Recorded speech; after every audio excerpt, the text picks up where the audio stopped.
우리가 지난주에는 이 세상 마지막이 어떻게 될 것인가에 대해 하나님께서 다니엘에게 예언하신 그 내용을 보았습니다.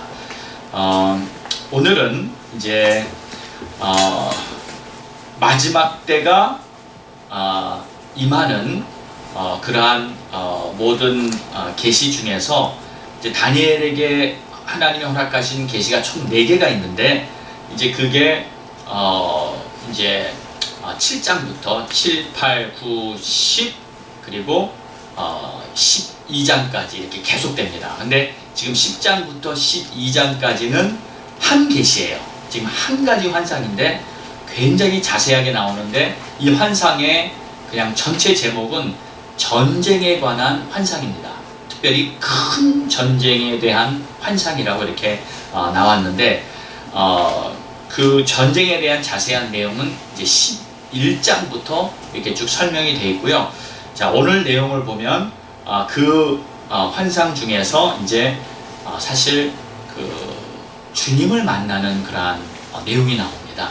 그래서 이 내용들을 우리가 함께 보면서 오늘 하나님이 우리에게 어떠한 메시지를 주고 계신지 우리 한번 생각해 보기 원합니다. 자, 첫 번째 1절을 보니까요, 때는 바사 왕 고레스 3년이라고 합니다. 그러니까 바사는 이 페르시아 제국이에요. 페르시아 제국인데, 이 고레스 왕은 당시 이제 메대와 바사 두 나라가 이제 연합국으로 존재하고 있었는데, 이 두 나라를 통합해서 페르시아 제국을 건립한 고레스 2세라는 사람입니다. 그 고레스 2세가 지금 페르시아 제국을 세운 지 3년째, 고레스 3년째, 그러니까 역사서에 의하면 이때가 BC 534년 경으로 보고 있습니다. BC 534년. 그때 이제 한 일이 생겼어요. 한 일이 생겼는데 그 일이 뭐냐면,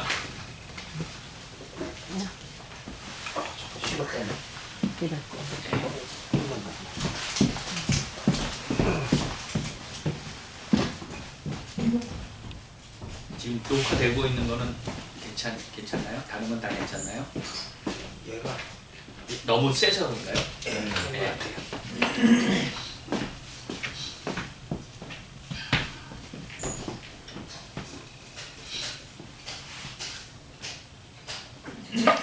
근데 이 한 일이 나타났는데, 이 일이 그냥 보통 평범한 그런 일이 아니라 아주 범상치 않은 일이에요. 아주 특별한 일이 나타났는데, 그 일이 뭐냐면 큰 전쟁에 대한 환상을 다니엘이 보게 된 겁니다. 그래서 그 환상을 보고 다니엘이 막 슬픔이 생기고 두려움이 생기고 어쩔 줄을 몰라 하는 그러한 상황이 됐는데, 그 상황을 보면서 이제 다니엘이 금식하면서 이제 작전 기도를 또 시작합니다. 그러니까 다니엘을 보면요, 앞에서도 그랬어요. 뭔가 일만 생기면 뭘 해요? 기도에 들어가요. 그러니까 일만 생기면 뭔가 좀 중요하다, 좀 급하다, 좀 위기다, 좀 슬프다, 뭐 이런 상황만 되면 다니엘은 일단 첫 번째로 하는 게 기도예요. 하나님 앞에 나가서. 네. 그러니까 참 이게요, 우리에게 엄청나게 중요한 교훈을 주는 내용 같아요. 우리도 위험한 일도 생기고 또 어려움도 당하고 참 가족들 간의 문제들도 있고 뭐 이런 여러 일들이 있지만, 정말 내가 다른 거 다 제껴놓고 작정해서 그냥 하나님 앞에 나와 엎드려 기도하면서 나의 시간을 그냥 하나님 앞에 매달리고 있는 그런 거. 네. 여러분, 이게요 참 하나님께서 우리에게 주시는 어떠한 믿음의 사람에 대한 본, 이것이 가장 좋은 것이다. 이것이 가장 위대하고 하나님 보시기에 기쁜 것이다 하는 메시지를 지금 다니엘서는 우리에게 계속 그 메시지를 주고 있는 것입니다. 자, 다니엘은 그 환상을 보고 또 결정한 게 뭐냐면 또 기도에 들어갑니다. 이번에는 21일, 새 일이라는 기한을 정해놓고 이렇게 기도를 하게 됐어요. 자, 그런데 이제 오늘 4절에 보니까요, 첫째 달 24일에 다니엘이 헷데겔 강에 서 있었다라는 말이 나오죠. 첫째 달, 여기서 말하는 첫째 달은 이제 유대인들이 사용하는 달력으로 첫 달이니까 정월이죠. 정월을 말하는데 어떻게 이 달이 정월이 되었냐면 출애굽기 12장 2절에 있는 내용에 의해서 이게 정월이 정해졌습니다. 그게 언제였냐면 바로 이스라엘이 애굽에서 나올 때 하나님께서는 이 달을 너희 한 해의 첫 달로 정해라 하고 분명히 말씀을 주셨어요. 그래서 그 달의 이름을 아비벌이라고 합니다. 아비벌 들어보셨죠? 아비벌이라고 하는데 이 아비브라는 뜻이 봄이라는 뜻이에요. 그러니까 봄이라는 뜻인데 봄은 모든 생명이 다시 다 소생하는 시기 아니에요. 그래서 이 시기를 한 해의 첫 달로 이렇게 하나님이 정해 주신 거예요. 근데 여러분 그 아비브란 말을 우리가 또 지금도 듣고 있습니다. 그 이스라엘의 텔 아비브라는 도시 들어보셨죠? 그 아비브가 이 단어예요. 그러니까 텔 아비브는 이 봄의 언덕이라는 뜻입니다. 그래서 이스라엘이 다 망해가지고 이제 다시 다 이제 재탄생할 때 그때 이 텔 아비브를 그때 이제 수도를 이렇게 정해가지고 했는데 이 텔 아비브라는 단어도 실제로 성경에 나와요. 에스겔서 3장에 나오는데 그때 하나님께서 에스겔에게 내 입을 열라 그러면서 막 두루마리를 입에다 넣어주고 내 말씀을 내 백성들에게 선포하라 하고 아주 강력한 사명을 주실 때가 있었습니다. 그때 하나님이 이 에스겔을 어디로 데려가냐면 텔 아비브로 데려가요. 그러니까 여러분 이런 모든 일들이요 그냥 우연이 아닙니다. 그러니까 하나님께서 어떠한 때나 어떠한 지명을 하나님이 이렇게 성경에 기록하고 거기서 나타나시거나 일을 하셨을 때는 거기에 영적인 의미가 이렇게 항상 담겨 있어요. 그래가지고 하나님께서 그때 에스겔에게 텔 아비브에 가서 이렇게 말씀하세요. 내가 너를 이스라엘의 파수꾼으로 세웠으니 너는 내 입의 말로 그들을 깨우치라. 할렐루야. 그래서 이 에스겔은 그 하나님의 말씀을 받고 선지자로 이렇게 귀하게 쓰임받게 되죠.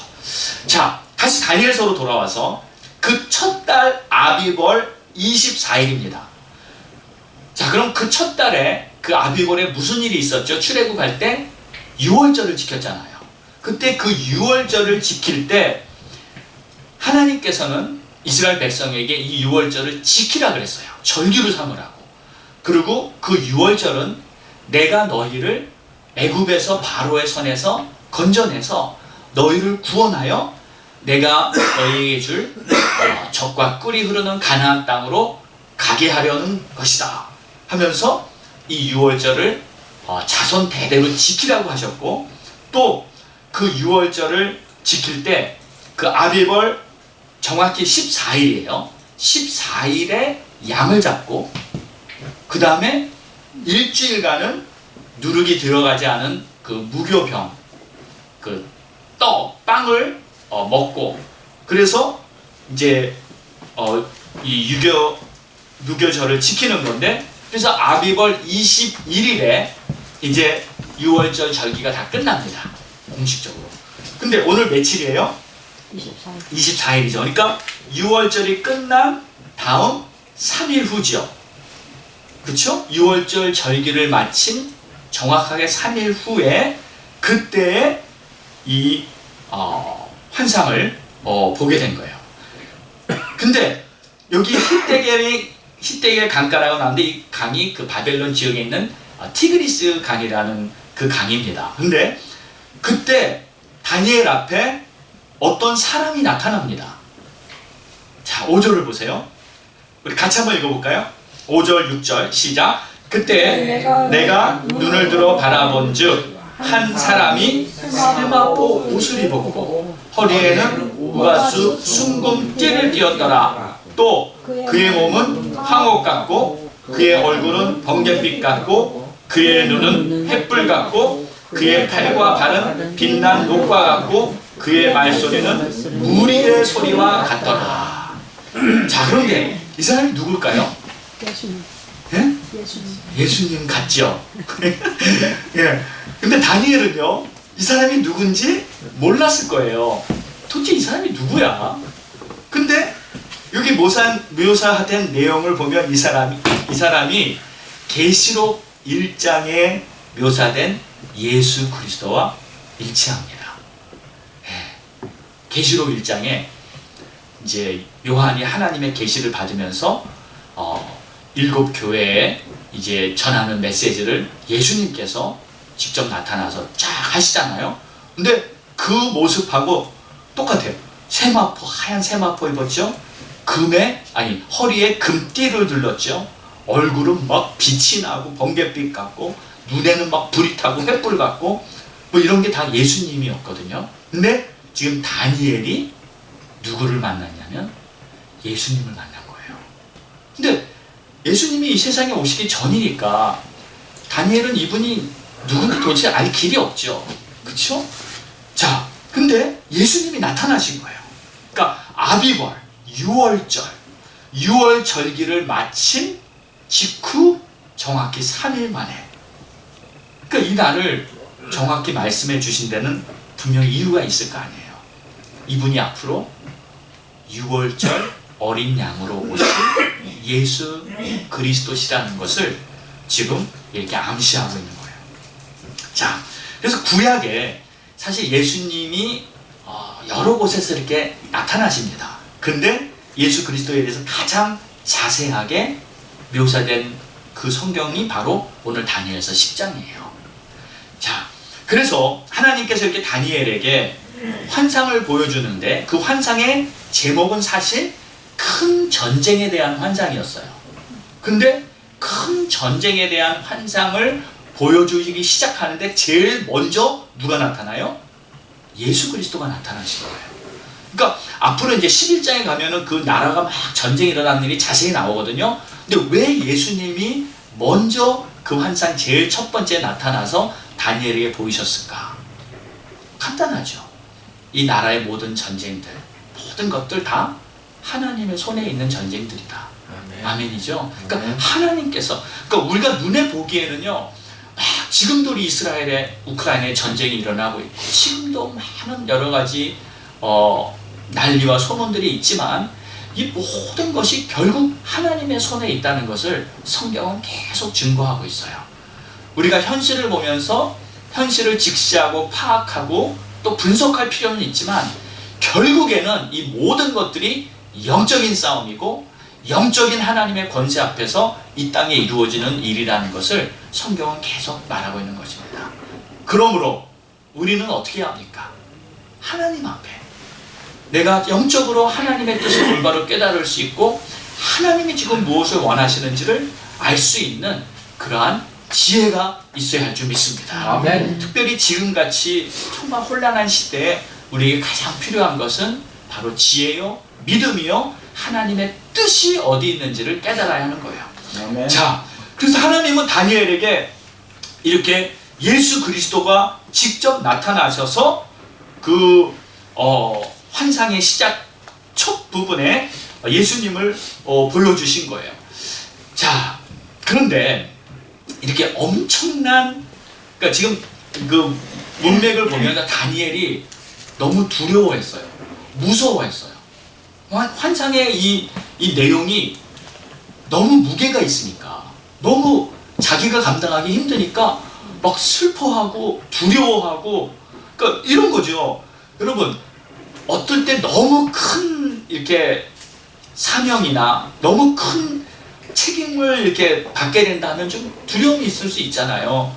사실 저도 맨 처음에 주의종이 되고 목사가 되고 하니까 뭣도 모르고 좋아하긴 했는데 가만히 생각해 보니까 이거 보통 일이 아닌데 내가 이걸 할 수 있을까?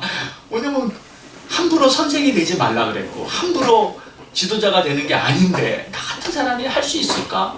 정신 차리고 보니까 부담이 꽤 크더라고요. 그러니까 결국 하나님 앞에 기도하고 엎드리면서 하나님이 계속 자신감을 주니까 이게 가능한 거지 사실 맨정신으로 못합니다. 맨정신으로 못해요. 제가 누구든지 그럴 거예요. 내가 남들보다 우월하다, 내가 남들보다 좀 낫다. 사실 이런 생각을 갖고 있지 않잖아요. 되게 보면은 어떻게 하다 보면은 좀 부담도 되고 힘들고 그런 생각이 드는데 다른 사람을 이끌고 어떠한 책임을 갖는다는 게 결코 쉬운 일은 아닙니다. 자, 그런데 지금 다니엘에게 사실 어마어마한 큰 하나님의 계시를 지금 이제 주시는데 사실 다니엘도 부담이 된 거예요. 부담이 된 거예요. 야, 이건 내가 감당하기 너무 큰 환상이다. 지금 4번 계속해서 하나님이 환상을 주시는데 이거는 정말 너무 힘들다. 아니 당시에 다니엘은 그렇지 않아요? 나이도 꽤 먹었어요. 노인입니다. 인생 살 만큼 다 살았고요. 그리고 총리로서 큰 일도 이제 많이 다 했어요. 그럼 이제 좀 편히 지내다가 좀 조용히 살다가 이제 주님께 가면 되잖아요. 근데 막판에 가서 지금 그 나이든 다니엘 앞에 하나님께서는 어마어마한 계시를 주면서 또 큰 부담을 주는 거죠.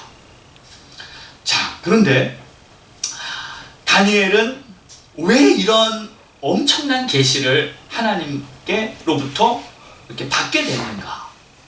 거기는 다른 것보다 딱 한 가지 이유 같아요.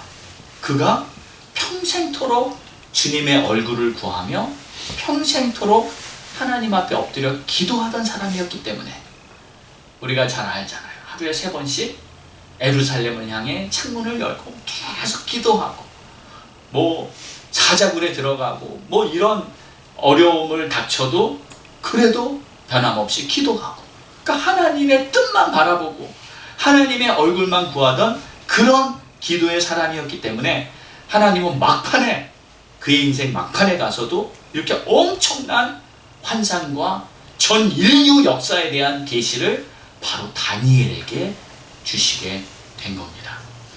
자, 그래서 하나님께서 이제 가장 귀하게 보시는 사람은 어떤 사람일까? 하나님의 뜻을 바라보면서. 여러분 이게 참 중요한 것 같아요. 저도요 이렇게 한번 제 과거를 이렇게 쭉 돌아보면요, 열심히 사역했어요. 열심히 선교하고 열심히 교회도 섬기고 나름 정말 열심히 했는데 과연 내가 항상 하나님의 뜻을 바라보고 있었나? 이렇게 제 자신에게 질문할 때는 내가 그러지 않은 적도 참 많이 있었던 것 같다.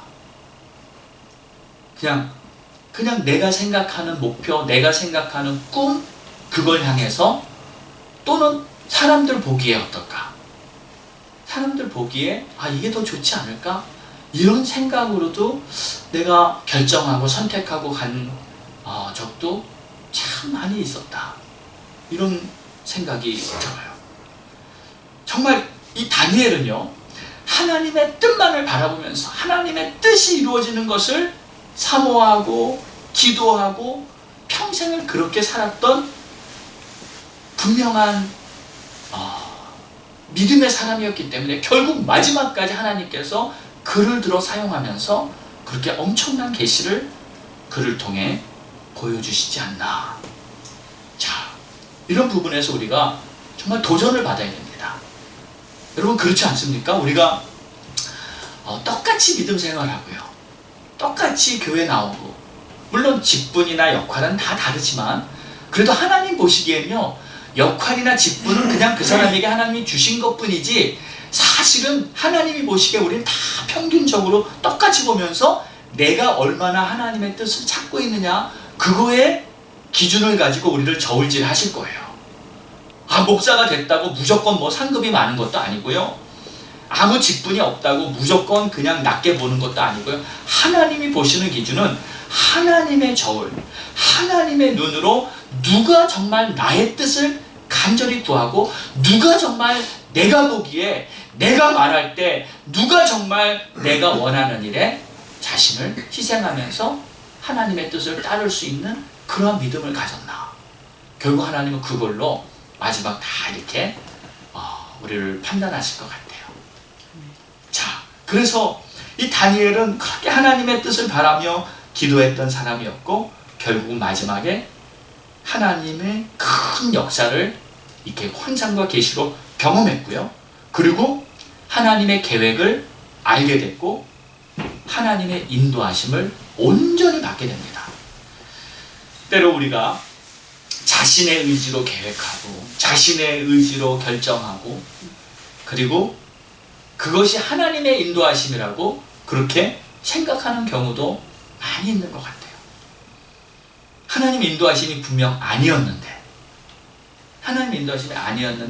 하나님께서 인도하신 거라고 그런 걸 보고 우리가 착각했다 그러죠. 착각하면서 살 수 있어요. 사실 제가 오래전에 좀 오래된 일이에요. 근데 이런 경험을 한 적이 있어요.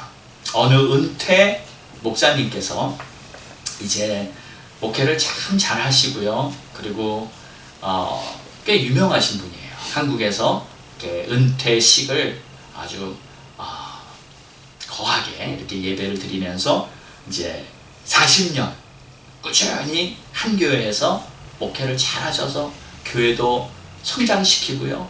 많은 사람들에게 존경을 받는 그런 훌륭한 목사님으로 이제 은퇴식을 하는 거예요. 근데 제가 그거를 보다가 그 내용을 보다가 문득 성령님의 음성이었던 것 같아요. 제 마음에 이런 생각이 들었어요. 그 영상을 이렇게 쭉 봤을 때는 무슨 성도들이 이제 그 목사님을 칭찬하고 그렇잖아요. 우리 목사님 이렇게 훌륭하게 목회를 마치시고 이제 은퇴하신다 하는 그 마지막 은퇴식에 그 목사님을 칭찬하고 정말 존경하고 또 사랑하고 이러한 모습들로 이렇게 아주 한 영웅이 이렇게 은퇴하는 모습으로 이렇게 은퇴식이 이루어지는데 제 마음속에 그런 생각이 들었어요. 사람들이 저렇게 저 목사님을 칭찬하는데 과연 하나님은 같은 마음이실까? 과연 이분이 한 교회에서 40년간 꾸준히 잘 목회를 하신 것이 사람들 눈에 보기에는 그렇게 훌륭해 보인다고 이렇게 칭찬을 했는데 과연 하나님이 그 목사님을 40년간 그 교회에 있기를 원하셨을까? 혹시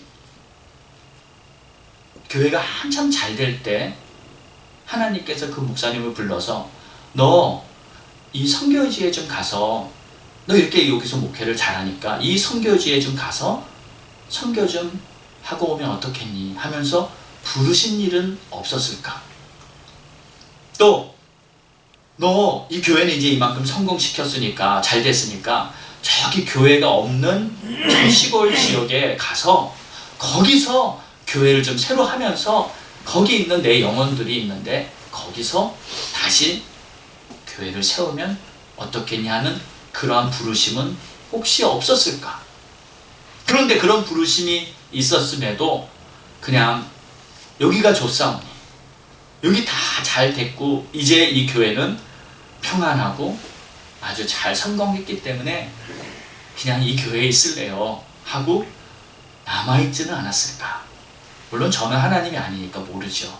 근데 그러한 음성이 성령님의 음성이 제 마음에 들리는 것 같아서 제가 참 그 모습을 보면서 만약에 하나님이 원하시는 것은 그게 아니었었는데 그곳에 있었다면 그것은 그렇게 사람들에게는 칭찬받았지만 하나님이 원하시는 사역은 하지 못한 것이 아니었는가. 그래서 저는요 그때 그 모습을 보면서 그럼 나는 앞으로 어떻게 사역을 할까? 사람에게 칭찬받고 내가 이 땅에서 어떠한 목회를 이루어 놨다고 그렇게 인정받는 목회자로서 내가 사역을 할 것인가? 아니면 하나님이 나를 부르실 때마다 가라면 가고, 예? 하나님이 나를 부르시는 그곳에서 내가 온전히 순종하면서 사역을 하는 목회자가 될 것인가. 제가 그때요 아주 심도 깊게 생각해 본 적이 있었어요. 사랑하는 여러분, 우리의 신앙 목표가 과연 뭘까요? 뭐가 우리의 신앙 목표일까요? 목사로서, 장로로서, 또 교회를 세우고 교회를 섬기고, 또 선교사로서 우리 모두가 한 가지 목표를 가져야 될 게 있는데, 그 목표는 바로 하나님을 기쁘시게 하기 위해서 오늘도 믿음으로 살려고 하는 것이, 그것이 우리의 목표가 되어야 할 줄 믿습니다. 아멘입니까? 아멘. 우리 다 같이 한번 크게 선포해 봅시다. 우리 하나님을 기쁘시게 하자.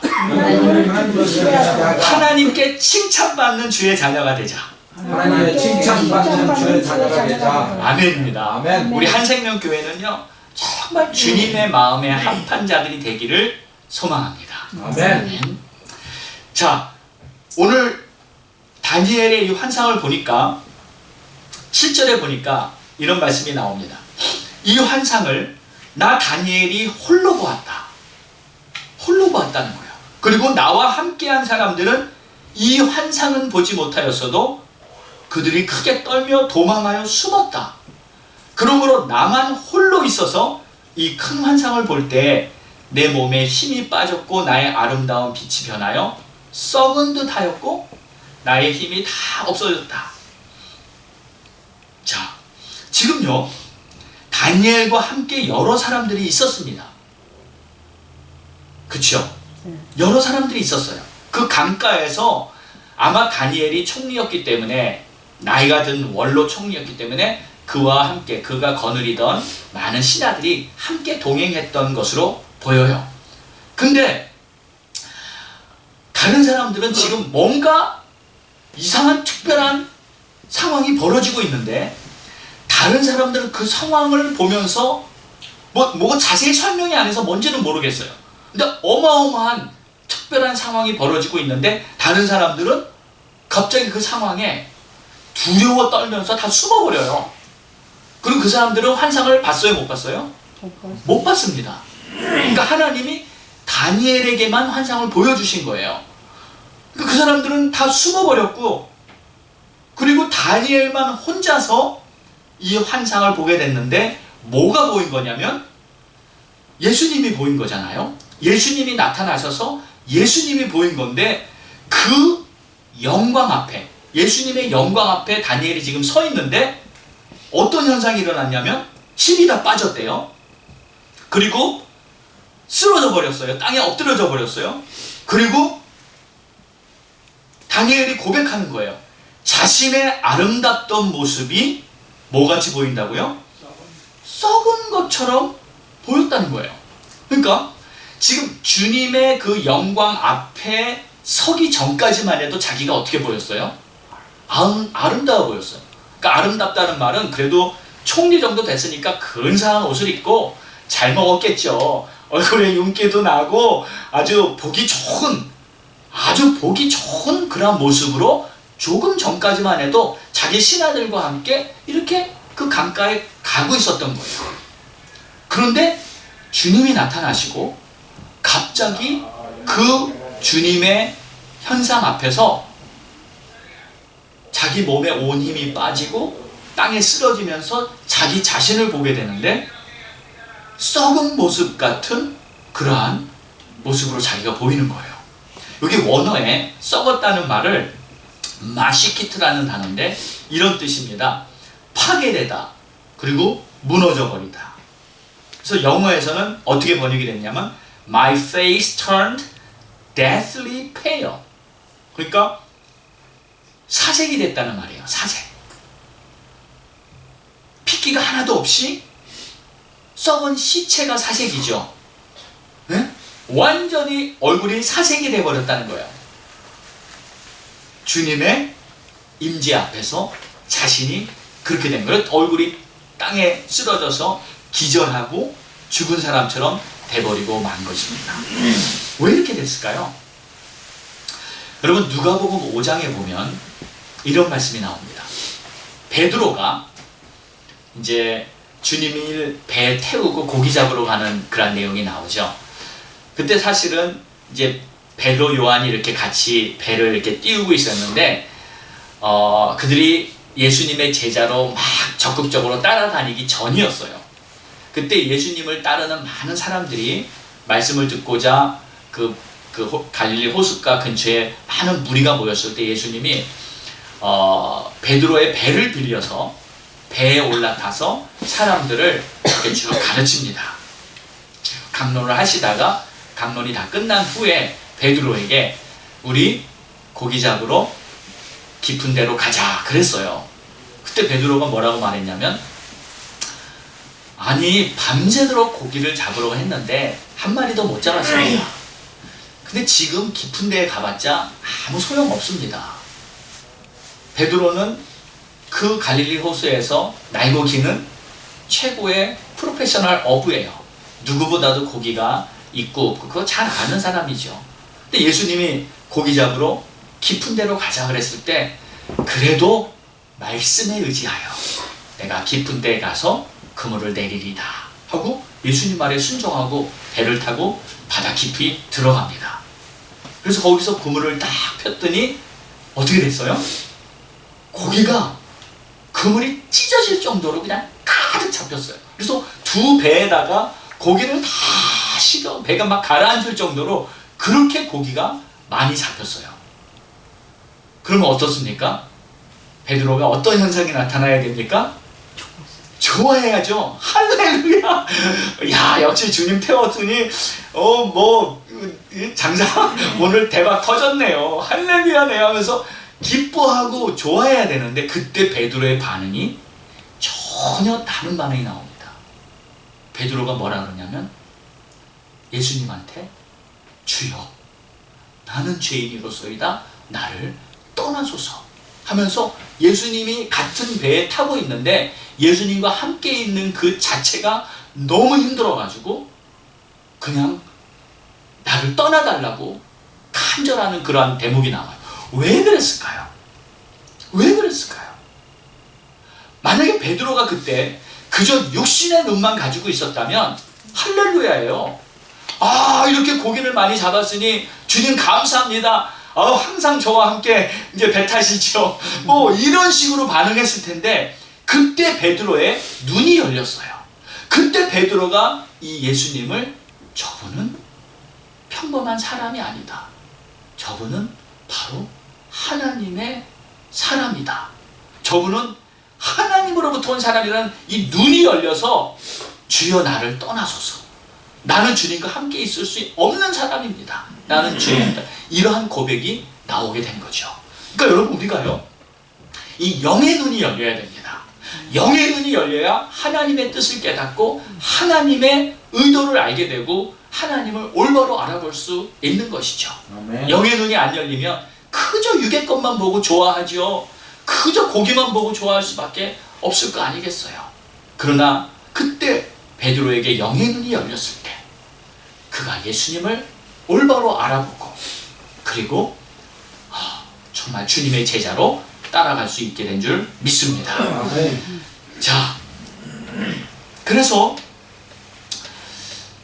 지금 이 다니엘도 보면요 예수님 앞에서 물론 환상이지만 예수님을 영적으로 만난 거잖아요. 그러니까 그 앞에서 사색이 돼가지고 그냥 죽은 사람처럼 돼버리고 말아요. 그 주님의 영광 앞에 자기가 가진 아름다움, 자기가 가진 영화는 아무것도 아닌 다 썩은 것 같은 그러한 것을 깨닫게 된 것이죠. 자, 그러니까 한마디로요 우리는 감히 주님과 함께 할 수 없는 불의한 죄인들입니다. 그렇죠? 우리 감히 주님과 함께 할 수 없는데 근데 주님께서는 그런 우리를 사랑하신 나머지 우리의 모든 죄악을 다 짊어지시고 십자가에서 달려 죽으셨고요. 그리고 우리를 거룩한 주님의 자녀로 삼아주셨으니 이게 웬 은혜입니까? 이게 웬 축복입니까? 자, 9절부터 이제 12절까지의 말씀을 쭉 보면요 그때 다니엘이 쓰러져 누워있는데 주의 음성이 들립니다. 큰 은총을 받은 다니엘아, 그리고 내게 보내심을 받았느니라. 그리고 이런 말을 해요. 내가 깨달으려 하여 내 하나님 앞에 스스로 겸비하여 기도하던 그때부터 내 말이 응답되었다. 자, 언제부터 응답되었다고요? 주의 뜻을 깨닫고 싶을 때, 깨달으려 할 때. 자, 여기에 기도 응답의 아주 중요한 비결이 나오는 겁니다. 기도는 우리가 이제 다음 주부터 이제 기도 시간을 갖는데요. 하나님의 뜻을 깨닫고자 기도하는 자에겐 하나님은 반드시 응답을 주십니다. 아멘. 그렇죠? 네. 그리고 하나님의 뜻을 깨닫고자 할 때 하나님이 주시는 응답은 바로 하나님의 마음, 하나님의 계획이기 때문에 정말 우리가 알아야 할 중요한 응답이지 않겠습니까? 그리고 그렇게 기도하는 자는 스스로 겸비하여 겸손하게 하나님 앞에 엎드리는 자인 것이죠. 자, 사랑하는 여러분, 우리는 이제 오늘 말씀을 또 비추어 봤을 때 우리가 이번 주에 하는 그 기도 시간이 우리에게 얼마나 중요한 시간이 되는지, 그리고 우리가 정말 하나님의 뜻을 알기 위해서 겸손하게 하나님을 바라보는 그 사람에게 하나님은 정말 위대하고 아름답고 또 진리의 하나님의 뜻을 우리에게 알려주신다는 것을 우리가 꼭 믿기를 원합니다. 아멘. 우리는 표대를 보고 가야죠. 그냥 이것도 해보고 저것도 해보고 그래서 결정하는 것이 아니라 하나님이 부르시는 그 부르심의 컬링, 하나님이 원하시는 뜻을 내가 알아야지 내가 지금 가는 길이 옳은 길이구나 하고 확신할 수 있지 않겠습니까? 그리고 그것을 아는 길은 주님 앞에 겸손히 엎드려 기도하고, 그리고 주님이 주시는 그 말씀을 내가 마음에 받을 때 하나님은 우리의 삶을 통해 위대한 일을 이루시게 될 줄 믿습니다. 아멘. 네, 우리 함께 기도하겠습니다.